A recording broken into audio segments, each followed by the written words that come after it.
आज की कहानी है जीजा ने किया साली को मदहोश। राजेश ने कार रोकी और उतरकर सुजाता के घर का दरवाज़ा खटखटाया।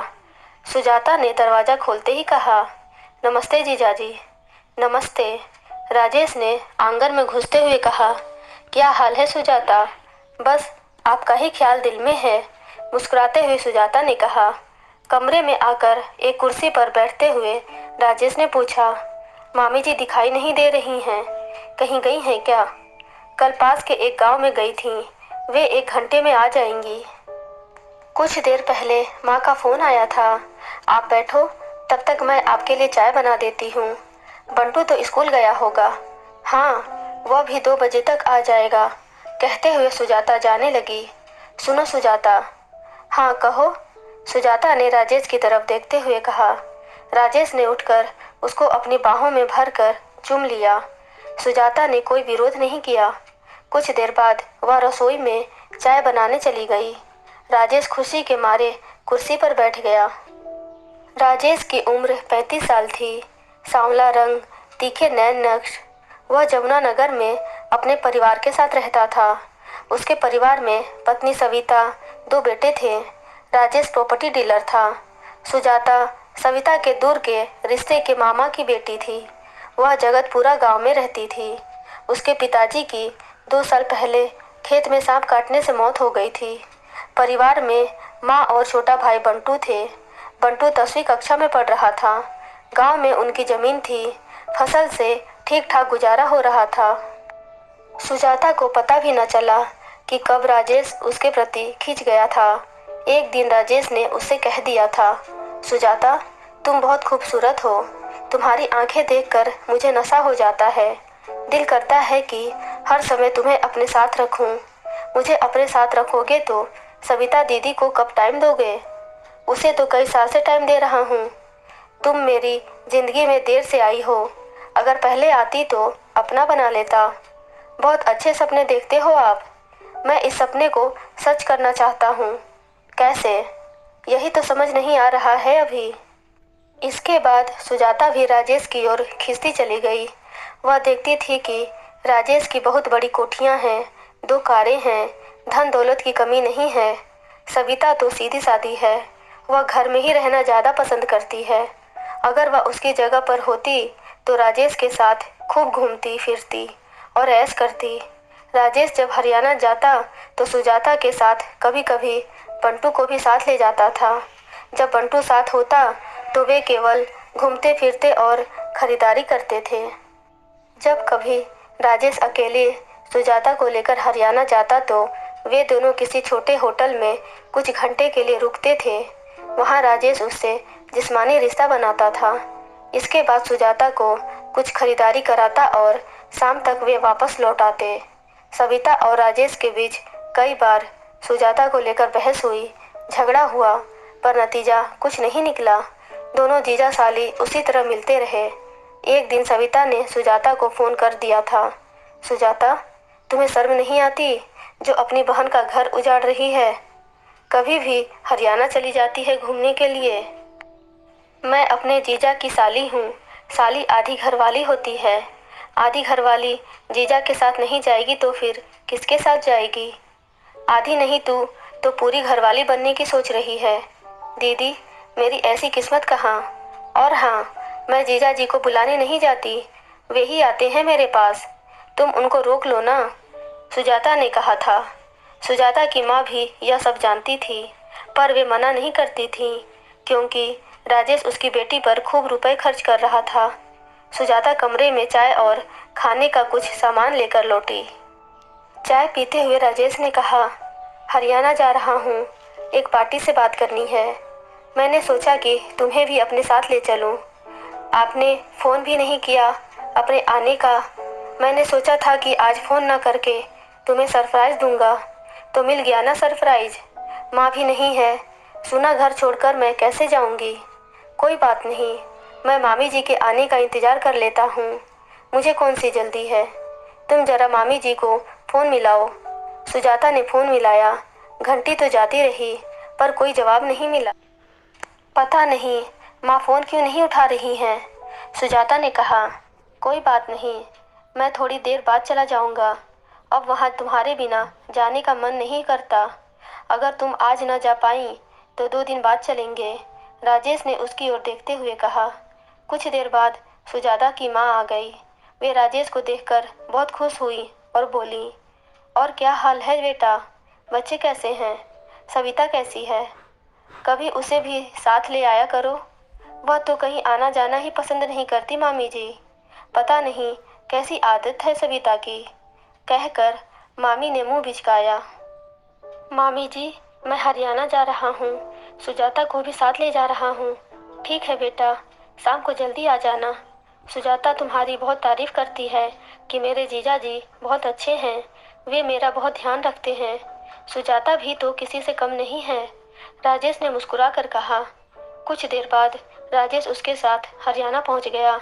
वहां एक होटल में कुछ घंटे मस्ती करने के बाद एक दूसरे के प्यार में मदहोश वे झील पहुंच गए। शाम हो चुकी है, वापस नहीं चलना है क्या? सुजाता ने झील के किनारे बैठे हुए कहा। जाने का मन नहीं कर रहा है। क्या सारी रात यहीं बैठे रहोगे? सुजाता के साथ तो मैं कहीं भी सारी उम्र रह सकता हूँ। सविता दीदी से यह सब कहकर देखना। उसका नाम लेकर क्यों मजा खराब करती हो? सोचता हूँ कि मैं हमेशा के लिए उसे रास्ते से हटवा दूँ। दूसरा रास्ता है कि उससे तलाक ले लूँ।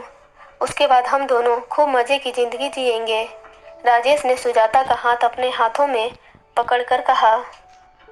पहला रास्ता तो बहुत खतरनाक है, पुलिस को पता चल जाएगा और हम मजे करने के बजाय जेल में चक्की पीसेंगे। सविता से तलाक लेकर पीछा छुड़ा लो। वैसे भी वह तुम्हारे जैसे इंसान के गले में मरा हुआ सांप है, सुजाता ने कहा।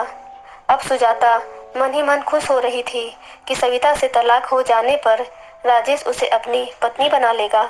वह कोठी, कार और जायदाद की मालकिन बनकर खूब ऐश करेगी। एक रेस्टोरेंट से खाना खाकर जब दोनों कार से चले तो रात के 8 बज रहे थे। राजेश ने पत्नी और सुजाता की मां को मोबाइल फोन पर सूचना दे दी थी कि वे 2 घंटे में पहुंच रहे हैं। रात के 12 बज गए। राजेश और सुजाता घर नहीं पहुंचे तो मां को चिंता हुई। मां ने बेटी के फोन का नंबर मिलाया। फोन पहुंच से बाहर है, सुनाई दिया। राजेश का नंबर मिलाया, तब भी यही सुनाई दिया। कुछ देर बाद सविता का फोन आया। मामी जी, राजेश अभी तक हरियाणा से नहीं लौटे हैं।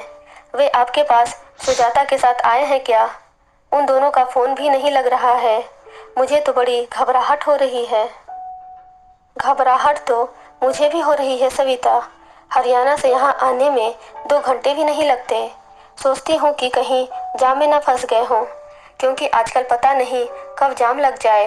हो सकता है कि वे कुछ देर बाद आ जाए, मामी ने कहा। पता नहीं क्यों मुझे बहुत डर लग रहा है, कहीं कुछ अनहोनी ना हो गई हो। डर मत सविता, सब कुछ ठीक ही होगा, मामी ने कहा, जबकि उनका दिल भी बैठा जा रहा था।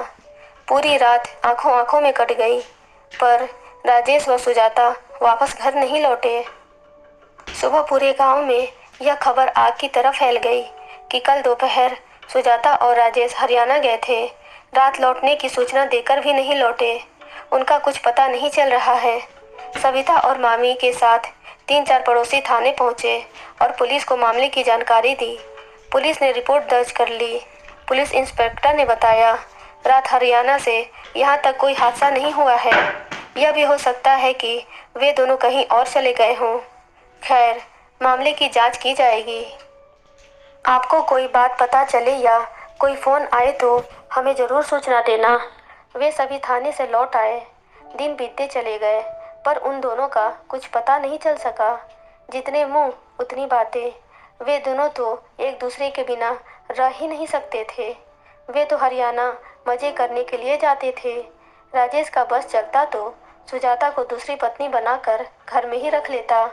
सुजाता तो उसकी रखेल बनने को भी तैयार थी। सुजाता की माँ ने तो आंखें मूंद ली थी, क्योंकि घर में माल जो आ रहा था, नहीं तो वे अब तक उसकी शादी न करा देती। 2 महीने बीत जाने के बाद भी जब उन दोनों का कुछ पता नहीं चला तो सभी ने यह समझ लिया कि वे दोनों किसी दूसरे शहर में जाकर पति पत्नी की तरह रह रहे होंगे। अब वे यहाँ कभी नहीं आएंगे। 1 साल बाद उस इलाके की 2 लेन की सड़क को चौड़ा करके 4 लेन के बनाए जाने का प्रदेश सरकार की ओर से आदेश आया तो बहुत तेजी से काम शुरू हो गया। 2 साल बाद एक दिन सड़क किनारे मशीन द्वारा जमीन की खुदाई करने का काम चल रहा था तो अचानक मशीन में कुछ फंस गया। देखा तो वह एक सफ़ेद रंग की कार थी जिसका सिर्फ ढांचा ही रह गया था। उस कार में 2 नरकंकाल भी थे। कार की नंबर प्लेट बिल्कुल साफ साफ पढ़ी जा सकती थी। देखने वालों की भीड़ लग गई। पुलिस को पता चला तो पुलिस इंस्पेक्टर और कुछ पुलिस वाले भी वहां पहुंच गए। कार की प्लेट का नंबर पढ़ा तो पता चला कि वह कार राजेश की थी। वे 2 नरकंकाल राजेश व सुजाता के थे। सविता, सुजाता की माँ व भाई भी वहां पहुंच गए। वे तीनों रो रहे थे। पुलिस इंस्पेक्टर के मुताबिक उस रात दोनों कार से लौट रहे होंगे। पहले उस जगह सड़क के किनारे बहुत दूर तक दलदल थी। हो सकता है कि कार चलाते समय नींद में या किसी को बचाते हुए या किसी दूसरी वजह से उनकी कार इस दलदल में जा गिरी। सुबह तक कार दलदल में पूरी तरह समा गई। किसी को पता भी नहीं चला। धीरे धीरे यह दलदल सूख गया। उन दोनों की कार में ही मौत हो गई। अगर सड़क न बनती तो किसी को कभी पता भी न चलता कि वे दोनों अब इस दुनिया में नहीं हैं। दोनों के परिवार वालों को हमेशा यह उम्मीद रहती कि शायद कभी वे लौटकर आ जाएं, पर अब सभी को असलियत का पता चल गया है कि वे दोनों लौटकर घर क्यों नहीं आए हैं। अब सरिता और सुजाता की मां के सामने सब्र करने के अलावा कुछ नहीं बचा था। Audio Jungle.